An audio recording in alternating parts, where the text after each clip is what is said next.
அரங்கத்தில் கூடியிருக்கும் அனைவருக்கும் வணக்கங்கள். இந்த தொகுப்பாளர் தன்ஷிகாட்ட ஒரு பேட்டி போல் கேள்வி எழுப்ப ஆரம்பித்தோடனே எனக்கு என்ன தோணுச்சுன்னா, இப்போ இந்த கேள்வி ஒரு கேள்வி முடிஞ்சிருமா, தன்ஷியோட விட்டுருவாங்களா, இல்லை ஒவ்வொருத்தரையும் இது மாதிரி ஒரு நேர்காணல் நடக்குமானா, அடுத்து கதாநாயகனோடையும் அந்த நேர்காணல் நடந்துச்சு. எனக்கு என்ன பதட்டமானுச்சுன்னா, ராஜா சார் உட்கார வச்சுக்கிட்டு இந்த வேலையை பார்த்துக்கிட்டு இருக்காங்களே, அவர் பல வேலைகளை விட்டுட்டு வந்திருப்பார். ஏன்னா எனக்கு ஒரு ஞாபகம் வந்துச்சு. கயஸ் லைலாவின் மேல் மிகப்பெரிய காதல் கொள்கிறான். அவளுக்காக அவளை நினச்சி எண்ணி எண்ணி உருகிறான். அவனுடைய நண்பன் நினைக்கிறான், என்னடா ஒரு பொண்ணுக்கு ஏன் இவ்வளோ உருகிற நீ, இதில் என்ன இருக்குது, ஒரு பெண் தானே அவ, இங்கே வா, அரேபியாவின் தேர்ந்தெடுக்கப்பட்ட அழகிகள் உன்னால் இருக்கிறார்கள், அரேபியாவே அழகி, அரேபியாவின் தேர்ந்தெடுக்கப்பட்ட அழகிகள் உன்னால் இருக்கிறார்கள், யார் வேண்டுமோ சொல்லுன்னு சொன்னானா. சொன்னோன்னு கயஸ் இப்படி இருந்த பொம்பளை பிள்ளைகள் பூரா எல்லோரும் வரிசையாக பார்த்துட்டு, இங்கு பெண்களே இல்லையே நானா. என்ன சொல்லுவாங்கன்னா, லைலாவின் அழகை காண கயஸின் கண் கொண்டு காண வேண்டும்னு. அந்த மாதிரி நான் வந்தளவு நிகழ்ச்சியை ராஜா சாருடைய மனம் கொண்டு தான் பார்த்துக்கிட்டே இருக்கேன். காரணம், பார்க்காத மேடை இல்லை, அடையாத இடம் இல்லை, இன்னொரு பாராட்டு கேட்டுற போகிறதில்ல, எல்லாவற்றிலும் உச்சம் பார்த்தாச்சு. அப்படிங்கும் போது அதெல்லாம் தெரிஞ்சுக்கிட்டு, சரி பரவாயில்ல, இதுதான் முதல் மேடை போல் உட்காந்துருக்காரு பாருங்க, இந்த மனம் எனக்கு வாச்சிடணும்னு நான் நினச்சேன். இந்த படத்தின் இயக்குனர் சமுத்திரக்கனியின் உதவியாளர்லாம் சொன்னாங்க. பொதுவாக நான் உதவியாளர்களை நண்பர் போல் நடத்துகிறேன், சமுத்திரக்கனின்னு நண்பர்களை உதவியாளராக வச்சுக்கிறேன். அதனால் பாணி முதல்ல சமுத்திரக்கனிக்கு நண்பன், அப்புறம் படம் பண்ண போகும்போது உதவியாளன் சேர்ந்தான். சமுத்திரக்கனி நண்பன் என்பதனால் நான் அந்த பாண்டியோட நிகழ்ச்சிக்கு வரல. காரணம், சமுத்திரக்கனி எப்பவும் சொல்கிற மாதிரி நண்பனின் நண்பன் எனக்கும் நண்பனேம்பாவேன். நான் அப்படிலாம் இருக்க முடியாதுமே. காரணம், திரு கலைஞர் அவர்களுக்கு மூப்பனார் நட்பு, மூப்பனார் அவர்களுக்கு ஜெயலலிதா அம்மா நட்பு, அதற்காக கலைஞர் ஜெயலலிதா அம்மா நட்பு நடத்த கிடையாது இல்லையா? அப்படி இருக்க முடியாது. நம்ம எல்லார் மேலேயும் அன்பு செலுத்தலாமே ஒழிய எல்லார் மேலேயும் நட்பு பாராட்ட முடியாது எல்லாத்தையும். ஆனால் அப்போ அதை மீறி நான் பாணியோட நட்பு பாராட்டியதற்கான காரணம் என்னென்னா, அவருடைய தயாரிப்பாளர் முத்துகிருஷ்ணன் அவர்களும் நமோநாதன் அவர்களும் ஒரு இருவருக்கு தெரியும், கொஞ்சம் காலம் ஒன்றா வாழ்கிறாங்க. வாழும்போது ஒருத்தன் படம் பண்ண முயற்சி பண்ணுறாங்க போது கையில் இருக்க 5 கோடி ரூபா எடுத்து கொடுத்து, சரி நீ ஆசைப்பட்ட போய் படம் எடுக்குன்னு சொல்கிற முத்துகிருஷ்ணன் போன்ற நண்பர்கள் வாய்த்ததுனால இந்த படத்துக்கு நான் நினச்சேன். எனக்கு ராஜா சார் ஒரு கோரிக்கை இருக்குது. பொதுவாக நான் யார்ட்டையும் கோரிக்கை வைக்கிறதில்ல, அதனால எனக்கு எப்பொழுதும் யார்ட்டையும் புகார்கள் இருந்ததில்லை. எனக்கு கோரிக்கை இருந்தால் தானே புகார் வரும். ஆனால் இந்த மேடையை விட்டோம்னா இந்த கோரிக்கை வைக்க முடியாதுக்காக சொல்ல நினச்சேன். நான் ஒரு யூடியூப்பில் ஒன்று பார்த்தேன். திரு யுவன் சங்கர் ராஜாவை போல் மாங்குயிலே பூங்குயிலே பாட்டை நீங்கள் பாடிருந்தீங்க, அவர் பண்ணால் எப்படி பண்ணுவாருங்க. நான் ஆச்சரியப்பட்டு போனேன். அதை ஒரு தடவை நீங்கள் ஒரு முழு படத்துக்கு பண்ணிடணும். காரணம், நீங்கள் எல்லாம் பண்ணிட்டீங்க, இதுவெல்லாம் நீங்கள் பண்ணுவீங்கன்னு தெரியும். எனக்கு என்ன பெரிய விஷயம்னா, 1984 ஒரு பாட்டு போடுறார். 1984 எனக்கு முதல்ல ராஜா சார் மாறாமல் வியப்புக்குரியாக இருந்தேன். எங்கன்னா நான் கல்லூரியில் படிக்கும்போது தளபதி குணா 2 படம் ஒரே நாளில் வெளியிட படம். முதல் காட்சி குணா பார்க்கும் பொழுது ஒரு தன் உடம்பை மூலதனமாக வச்சு வேலை செய்கிற பெண்கள், அந்த பெண்களுடைய இடத்துல வளர்கிற ஒரு கதாநாயகன் குணா. அவனுக்கு ஒரு பாட்டு, அவனுக்கு தூக்கம் வர மாட்டேங்குது, உன்னை நான் அறிவேன்னு ஒரு பாட்டு. அந்த பாட்டுக்கு நடுவில் ஒயிலாலோன்னு அந்த பாட்டு ஒரு தெலுங்கு பாட்டாக மாறுறதுக்கு நடுவில் உங்களுக்குலாம் நல்லா அந்த காட்சி ஞாபகம் இருக்கும். ஒருத்தன் கட்டிலில் உட்காந்து சுற்றியெல்லாம் அடிச்சுக்கிட்டு இருப்பான். அந்த ரிதமில் தான் பாட்டு மாறி இதுக்கு மாறும் ஒயிலாலோவுக்கு. அதை பார்க்கும்போது எனக்கு தோணுச்சு, எல்லா விலைமகள் அதிகமாக இருக்க இடம், வர்றவன் பூரா காமத்தின் உச்சத்தில் வர்றான், தினசரி எங்கள் கட்டில் உடையுது, கட்டில் சரி பண்ணுறதுக்காக நிரந்தரமாக அங்கே ஒருத்தர் இருந்தாங்கிறத காமிச்சு செயல். அதுக்கப்புறம் அந்த காட்சி வரும் ஒயிலாலோ. ஏன்னா எப்படி ஒரு படத்தில் ஒரு பாட்டுக்கு நடுவில் ஒருத்தர் கதை சொல்ல முடியுமா அந்த இதில் இசையில் அப்படின்னு நினச்சிக்கிட்டு அடுத்த காட்சி போய் தளபதி பார்த்தா ராக்கமாக கையை தட்டுன்னு தரையங்கம் இறங்கி ஆட்டம் போடுற ஒரு பாட்டு ஆடிக்கிட்டு இருக்கும்போது படாரம் நிப்பாட்டி தேவாரத்தை உள்ள பூத்தி குனித்த பூர்வம்னு ஆரம்பிக்கிறது இருக்குல்ல, எப்படி இதுவும் சேரவே கற்பனையே பண்ண முடியாது.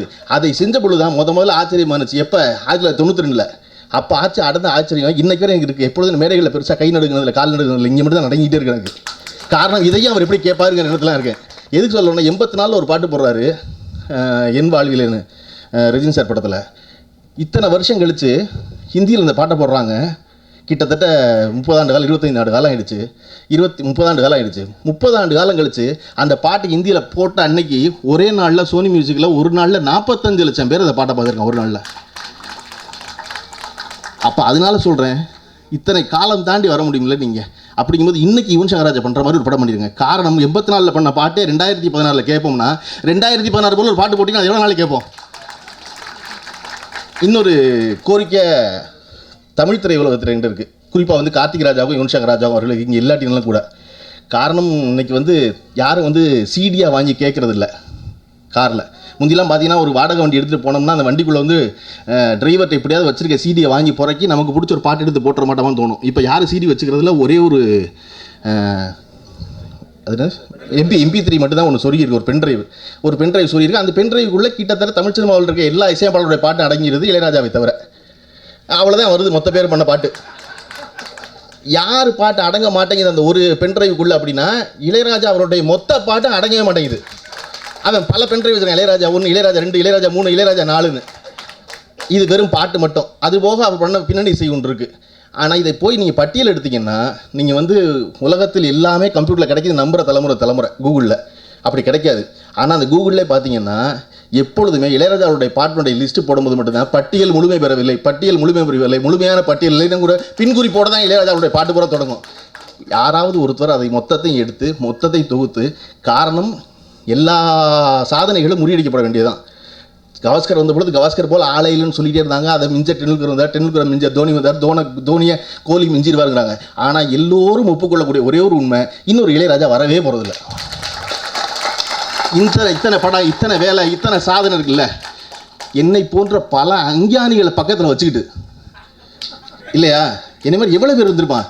எல்லாருக்கும் ஒரே சிரிப்போட பேசாமல் இருந்துட்டு ரைட் நீங்கள் கிளம்ப போய் பிள்ளை குட்டியில் படிக்க வைங்கன்னு எல்லோருக்கும் வேறுபாடு பார்க்காம பாட்டு போடுற குணம் இருக்குல்ல, அது எவ்வளோ பெரிய குணம். அப்போ அதை பூரா நம்ம தொகுத்துறணும். நான் சொல்ல வந்த கோரிக்கை வந்து கார்த்திக் ராஜா குணசேகர் சொல்ல கோரிக்கை அது மட்டும் இல்லை, இதை மொத்தத்தையும் தொகுத்துருங்க இந்த வேலையேன்னு. அதை விட முக்கியமானது, அவர் வாழும் காலத்தில் இந்த மொத்த தமிழ் திரையுலகமும் கூடி அவருக்கு 40 வருஷம் ஆச்சு. அவர் வந்து அதுவே பெரிய சாதனை, நினச்சே பார்க்க முடியல. மேடையில் இருக்கல மனோஜ்குமார் சாரை தவிர மற்ற எல்லாருமே அவர் சினிமாவுக்கு வந்த பிறகு பிறந்தவர் ஏறத்தாழ. அவர்களோடு சேர்ந்துருக்காருங்க பெரிய விஷயம். அப்போ இன்னும் பல வருஷங்கள் இருக்க போகிறார் அவர், 50, 60. ஆனால் ஒரு தடவை நாம் எல்லோரும் பார்க்க, எல்லா தலைமையில் இருக்க எல்லா மிக ஆகச்சிறந்த இயக்குநர்களும் ஆகச்சிறந்த கதாநாயகர்களும் அவர் பாட்டு இல்லாமல் யாருமே இருந்திருக்க முடியாது. அவர் எல்லோரும் சேர்ந்து மொத்த தமிழ்நாடும் மொத்த தமிழ் மக்களும், காரணம் மக்கள் எதை வியப்பாங்கன்னா, தான் விரும்பியது மேடையில் நடந்தால் வியப்பாங்கல்ல, அதான வெற்றி படம். இளையராஜாவை கொண்டாடி பாராட்டுவதை வேறு தமிழ்நாட்டில் யார் விரும்ப மாட்டான். அது மிக பிரமாதமாக நடந்ததுன்னு நினைக்கிறேன். அதை இந்த நிகழ்ச்சியின் கோரிக்கையை வச்சு விடைபெறேன். நன்றி, வணக்கம். ரொம்ப சந்தோஷமான ஒரு தருணம். மறுபடியும் ராஜாப்பாவை சந்திக்கிறதுக்கு ஒரு வாய்ப்பு கிடைச்சிது, ரொம்ப சந்தோஷமாக இருக்குது.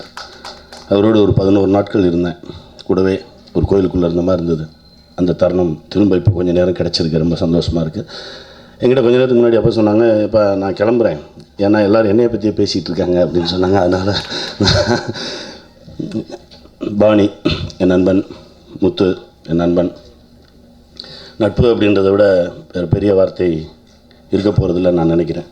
ஏன்னா ஊருக்கு போயிட்டு வந்தேன், நேற்று நைட்டு தான் வந்தேன். யாரை கூப்பிட்டீங்க அப்படின்னு கேட்டேன். கருவை கூப்பிட்ருக்கேன் அப்படின்னாங்க. ஒருத்தவங்க போது நான் மொத்த பற்றி சேர்த்து பேசிடுவேன், அதனால் பிரச்சனை இல்லை, வேறு யாரையும் கூப்பிட வேண்டாம். அதுதான் எல்லா கைதட்டும் அவனே வாங்கிடுவான். இந்த திரைப்படம் என்னென்னா, சென்சார் முதல் முறையாக என்கிட்ட ஒரு 2-3 படங்களுக்கு தாங்க இப்படி பண்ணியிருக்கோம் அப்படின்னு சொன்னாங்க அப்பாவையும். அதே மாதிரி இந்த திரைப்படத்துலேயும் பேனாவை எங்கேயுமே வைக்காமல் சென்சார் அதிகாரிகள் முழுக்க கண்ணை மூடிட்டு யூ சர்டிஃபிகேட் கொடுக்கக்கூடிய ஒரு திரைப்படம். குடும்பத்தோடு குழந்தைகளோடு போய் சந்தோஷமாக உட்காந்து ஒரு நேர்மையான ஒரு திரைப்படத்தை நீங்கள் பார்த்துட்டு வரலாம். ரொம்ப தைரியமான ஒரு முயற்சி. என் நண்பன் பாணிக்கு நன்றி சொல்கிறேன். ஏன்னா அந்த மாதிரி ஒரு முயற்சி எடுக்கிறதுக்கே நிறைய தைரியம் வேணும். அதுக்கு ராஜாப்பா இசை இருக்குது. அதையும் தாண்டி என் நண்பன் MK முழு மனசோடு அவன் கேட்டதெல்லாம் கொடுத்து இந்த படத்தை எடுத்திருக்காரு. இந்த படத்துக்கு உறுதுணையாக என் நண்பன் நமோ நாராயணன் இருந்திருக்கான். ரொம்ப சந்தோஷமாக இருக்குது. இந்த படம் மிகப்பெரிய வெற்றி பெறும். மீண்டும் ஒரு முறை இறைவனுக்கு நன்றி சொல்லி விடைபெறுகிறேன். நன்றி, வணக்கம்.